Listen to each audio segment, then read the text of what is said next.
Un rêve qui s'est envolé à une distance de quelques kilomètres, peut-être audible même à Gaza, mais c'était une pure provocation.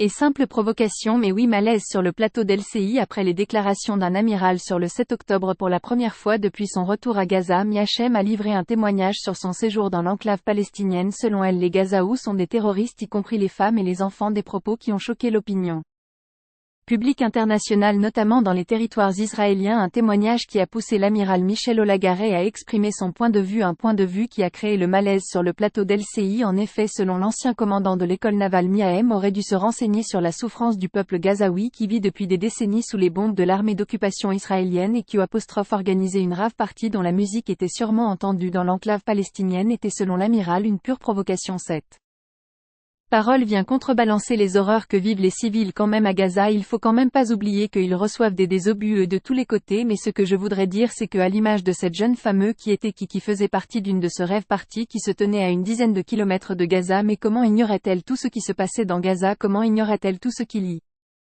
avait de difficultés à vivre qu'avait ce peuple-là? Je constate simplement, je ne prends pas parti, mais je dis qu'une rêve partie à quelques kilomètres dont le son s'entendait peut-être même à Gaza, mais c'était de la provocation, pure et simple provocation. Mais oui, mais pas de la part de cette jeunesse bien sûr, mais de la part du gouvernement Netanyahou qui a laissé faire ce genre de choses si proche de Gaza, avec des télévisions qui retransmettent absolument tout, des radios, des par internet, tout ce le peuple de Gaza avait connaissance de tout ça. Cette jeune femme est une jeune femme qui bien sûr a vécu des choses absolument horribles, mais la jeunesse qu'elle représentait, imagine-t-elle, pense-t-elle quelquefois ce qui pouvait se passer à juste quelques kilomètres de l'endroit où il s'amusait simplement? Le gouvernement israélien a une responsabilité monstrueuse dans ce qui s'est passé de cet octobre. Je propose qu'on laisse réagir suite de vos propos, Pierre Servant et Yves, parce que ce sont pas des propos qu'on entend toujours sur ce plateau. Non, et là amiral, pour le coup je ne vous suis pas sur le terme de provocation, rien même dans des comportements effectivement qui peuvent paraître déplacés par rapport à la situation politique, géopolitique. Rien ne peut être considéré comme une provocation par rapport à ce qui a été fait le 7 octobre. GVER avec IPLE, je dirais que c'est facile, mais de temps en